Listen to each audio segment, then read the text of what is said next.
आइए खबरों में आगे बढ़ते हैं। उत्तर प्रदेश में उपचुनाव को लेकर सियासत उबाल पर है। समाजवादी पार्टी के प्रत्याशी नसीम सोलंकी ने महादेव पर जल चढ़ाया तो मौलाना आग बबूला हो गए। नसीम सोलंकी के खिलाफ फतवा जारी हो गया। तो वहीं अयोध्या में राम भक्त बबलू खान पर कट्टरपंथियों ने हमला कर दिया। यूपी की सियासत में इन दिनों क्यों मचा हड़कंप, देखिए रिपोर्ट।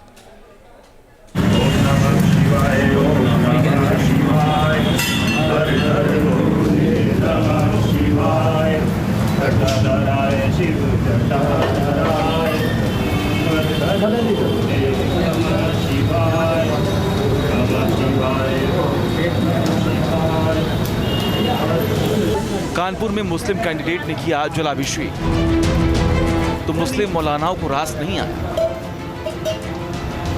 महादेव पर नसीम सोलंकी ने चढ़ाया जल तो सपा प्रत्याशी के खिलाफ जारी हो गया फतवा।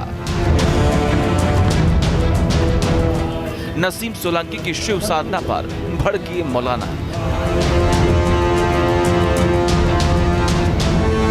दिवाली की रात समाजवादी पार्टी प्रत्याशी नसीम सोलंकी ने शिव मंदिर में पूजा अर्चना की तो मौलाना आपे से बाहर हो गए। आधी रात को मंदिर में उनकी शिव साधना मौलानाओं को रास नहीं आई। अगले दिन इरफान सोलंकी की पत्नी और सीसा मऊ सीट से सपा उम्मीदवार नसीम सोलंकी के खिलाफ फतवा जारी कर दिया गया।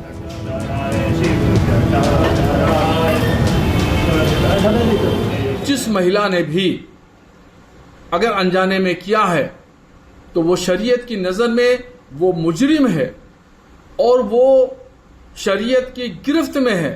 उसको तौबा करना चाहिए और अपने अमल से आइंदा भविष्य में मुस्तकबिल में कोई भी ऐसा अमल न करे जिससे उसका ईमान, उसका इस्लाम खतरे में पहुंचे। इसलिए जिस महिला ने भी ऐसा अमल किया है उसको चाहिए कि वो तौबा करे, तजदीद ईमान करे, यानी दोबारा कलमा पढ़े और भविष्य में कोई ऐसा अमल न करे जो उसके ईमान पर फर्क पड़ता हो। ऑल इंडिया मुस्लिम जमात के अध्यक्ष मौलाना मुफ्ती शहाबुद्दीन रजवी बरेलवी ने नसीम सोलंकी के खिलाफ फतवा जारी किया और हिदायत दी कि उन्हें माफी के लिए तौबा करके कलमा पढ़ना होगा। लेकिन फतवा जारी होते ही यूपी की सियासत गर्म हो गई।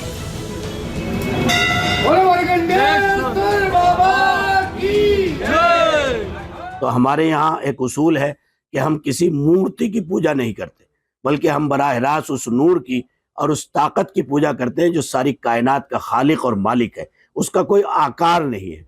अब अगर हमारा आदमी उसके खिलाफ जाता है तो उसको तजदीद ईमान करना चाहिए, सच्ची तौबा करनी चाहिए। रहा मसला इन सियासी लोगों का, तो इनके यहाँ तो अकीदत के बजाय अपनी मफाद परस्ती इनके जहन और फिक्र में रहती है। अगर इरफान सोलंकी की वाइफ ने ऐसा किया है तो वो ईमानी रूह के बिल्कुल खिलाफ है। दरअसल सीसामऊ से सपा प्रत्याशी नसीम सोलंकी ने अपने चुनाव प्रचार की शुरुआत वनखंडेश्वर मंदिर में शिवलिंग का जलाभिषेक करके किया। उन्होंने यहां दिवाली के मौके पर दिए भी जलाए थे, लेकिन नसीम सोलंकी के शिव साधना से पीटीए गठबंधन में हड़कंप मच गया। जो आग समाजवादी पार्टी ने लगाई है, आज वो अपनी आग में खुद ही घिर गई है। कट्टरपंथ लगातार बढ़ाने का काम समाजवादी पार्टी करती रही है, मजहबी तुष्टीकरण करने का काम करती रही है। अब इरफान सोलंकी की पत्नी नसीम सोलंकी वो भगवान शिव की पूजा अर्चना करने के लिए चुनाव के वक्त पे चली गई, तो ये बात कट्टरपंथियों को अब नागवार गुजर गई है और इसलिए कट्टरपंथी अब फतवा जारी कर रहे हैं। इसलिए जब दूसरों के घर में आग लगाते हैं ना, तो अपने घर में भी आग कभी न कभी पहुंची जाती है। कट्टरपंथ से देश का भला नहीं होने वाला है, सबका साथ सबका विकास से भला होने वाला है। वैसे भी चुनाव के आधार पर जो लोग भक्ति प्रदर्शन करने लगते हैं ना, उनका ऐसा ही हश्र होता है। दरअसल कानपुर की सीसामऊ विधानसभा सीट पर 13 नवंबर को उपचुनाव होने हैं, जिसमें समाजवादी पार्टी ने पूर्व विधायक इरफान सोलंकी की पत्नी नसीम सोलंकी को प्रत्याशी बनाया है। अपने प्रचार अभियान के दौरान नसीम सोलंकी ने वनखंडेश्वर मंदिर में शिवलिंग का जलाभिषेक किया, जिसका वीडियो सोशल मीडिया पर वायरल हुआ तो बवाल शुरू हो गया।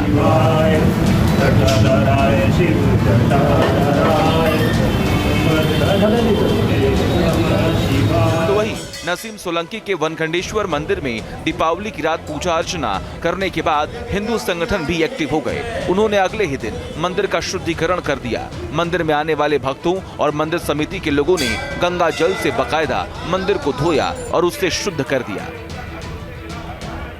यूपी में उपचुनाव से पहले सियासी खींचतान शुरू हो गई है। सीसामऊ सीट पर अपने अपने वोट बैंक के हिसाब से नेता चुनावी समर में कूद चुके हैं। यहां अपने सियासी नफा नुकसान के आधार पर वोटों की बैटिंग चल रही है।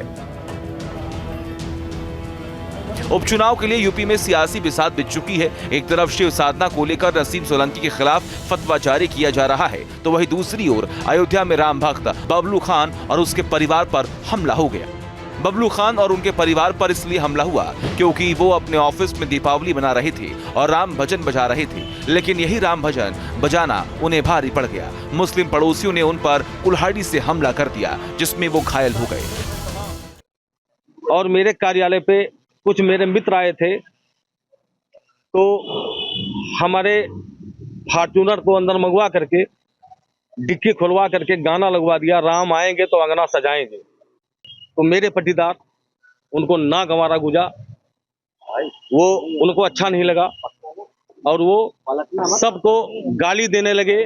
अपना लाइसेंसी बंदूक से अपना बोल्ट करके जब फायरिंग करना चाहा तो मेरे बच्चे दौड़े, तब तक एक लड़का उनका मेरे ऊपर कुल्हाड़ी तान करके बहुत तेज मारा। मेरा बच्चा ऐसे हाथ से उठाया तो कुल्हाड़ी मुझे ना लग करके और मेरे इस बेटे को लग गई कुल्हाड़ी। इस बेटे को ये क्या मेरा यही दोष है कि मैं बीजेपी में काम कर रहा हूँ?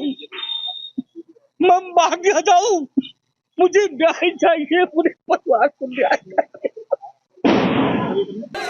यूपी में 13 नवंबर को 9 सीटों पर विधानसभा उपचुनाव है, जिसको लेकर हिंदू मुस्लिम वाली सियासत गर्म है। कानपुर के सीसामऊ विधानसभा उपचुनाव में बीजेपी और एसपी में सीधी टक्कर है। ऐसे में वोटों का माइलेज लेने के लिए दोनों पार्टियां अपने अपने हथकंडे अपना रही हैं। कोई शिव साधना में लीन है तो कोई शुद्धिकरण की राजनीति में तल्लीन है। किसी के लिए फतवा वोट बैंक है तो कोई धर्म की सियासत में मशगूल है, लेकिन सबका टारगेट एक है, वो है चुनावी जीत। Team news nation.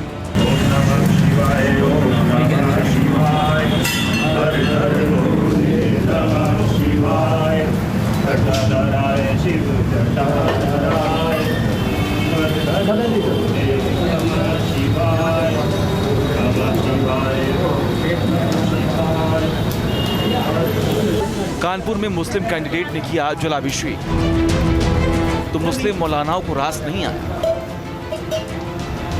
महादेव पर नसीम सोलंकी ने चढ़ाया जल, तो सपा प्रत्याशी के खिलाफ जारी हो गया फतवा। नसीम सोलंकी की शिव साधना पर भड़के मौलाना। दिवाली की रात समाजवादी पार्टी प्रत्याशी नसीम सोलंकी ने शिव मंदिर में पूजा अर्चना की, तो मौलाना आपे से बाहर हो गए। आधी रात को मंदिर में उनकी शिव साधना मौलानाओं को रास नहीं आई। अगले दिन इरफान सोलंकी की पत्नी और सीसामऊ सीट से सपा उम्मीदवार नसीम सोलंकी के खिलाफ फतवा जारी कर दिया गया।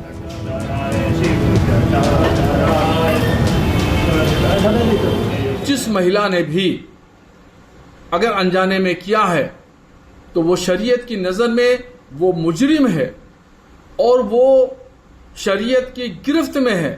उसको तौबा करना चाहिए और अपने अमल से आइंदा भविष्य में मुस्तकबिल में कोई भी ऐसा अमल न करे जिससे उसका ईमान, उसका इस्लाम खतरे में पहुंचे।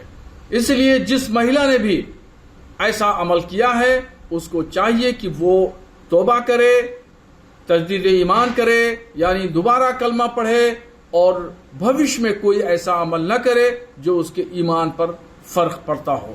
एक साहब ने ऑल इंडिया मुस्लिम जमात के अध्यक्ष मौलाना मुफ्ती शहाबुद्दीन रजवी बरेलवी ने नसीम सोलंकी के खिलाफ फतवा जारी किया और हिदायत दी कि उन्हें माफी के लिए तौबा करके कलमा पढ़ना होगा। लेकिन फतवा जारी होते ही यूपी की सियासत गर्म हो गई।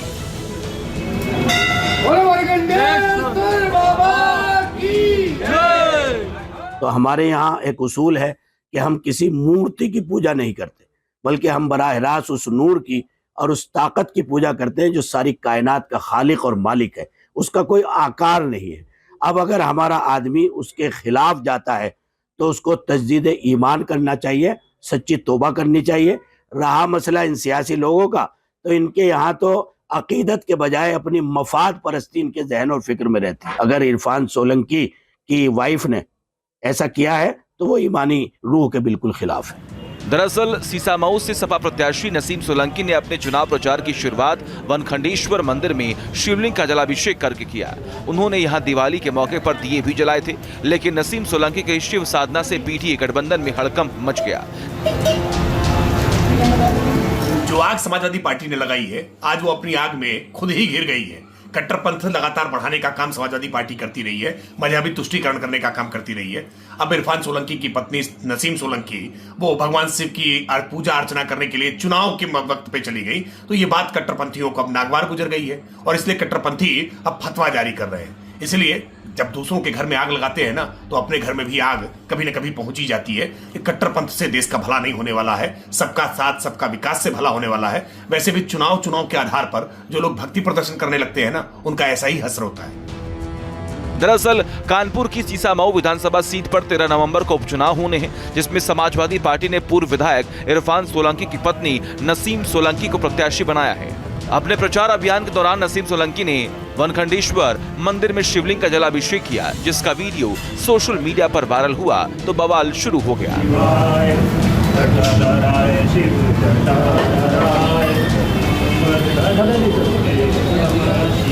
तो वही नसीम सोलंकी के वनखंडेश्वर मंदिर में दीपावली की रात पूजा अर्चना करने के बाद हिंदू संगठन भी एक्टिव हो गए। उन्होंने अगले ही दिन मंदिर का शुद्धिकरण कर दिया। मंदिर में आने वाले भक्तों और मंदिर समिति के लोगों ने गंगा जल से बकायदा मंदिर को धोया और उससे शुद्ध कर दिया। यूपी में उपचुनाव से पहले सियासी खींचतान शुरू हो गई है। सीसामऊ सीट पर अपने अपने वोट बैंक के हिसाब से नेता चुनावी समर में कूद चुके हैं। यहां अपने सियासी नफा नुकसान के आधार पर वोटों की बैटिंग चल रही है। उपचुनाव के लिए यूपी में सियासी बिसात बिछ चुकी है। एक तरफ शिव साधना को लेकर नसीम सोलंकी के खिलाफ फतवा जारी किया जा रहा है, तो वहीं दूसरी ओर अयोध्या में राम भक्त बबलू खान और उसके परिवार पर हमला हो गया।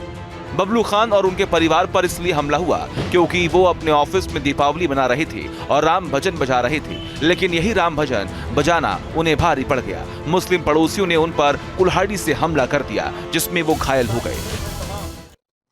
और मेरे कार्यालय पे कुछ मेरे मित्र आए थे, तो हमारे फॉर्च्यूनर को अंदर मंगवा करके डिक्की खुलवा करके गाना लगवा दिया, राम आएंगे तो अंगना सजाएंगे।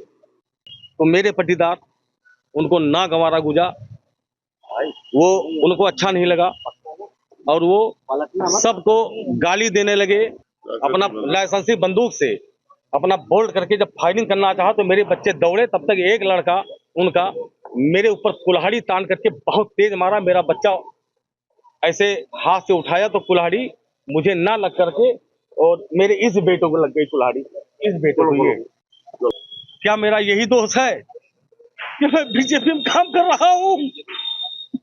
मैं भाग जाऊं, मुझे न्याय चाहिए, पूरे परिवार को न्याय चाहिए। यूपी में 13 नवंबर को 9 सीटों पर विधानसभा उपचुनाव है, जिसको लेकर हिंदू मुस्लिम वाली सियासत गर्म है। कानपुर के सीसामऊ विधानसभा उपचुनाव में बीजेपी और एसपी में सीधी टक्कर है। ऐसे में वोटों का माइलेज लेने के लिए दोनों पार्टियां अपने अपने हथकंडे अपना रही हैं। कोई शिव साधना में लीन है तो कोई शुद्धिकरण की राजनीति में तल्लीन है। किसी के लिए फतवा वोट बैंक है तो कोई धर्म की सियासत में मशगूल है, लेकिन सबका टारगेट एक है, वो है चुनावी जीत। Team news nation. News nation अब व्हाट्सएप पर खबरों के ताजा अपडेट के लिए न्यूज नेशन के इस QR कोड को स्कैन करें।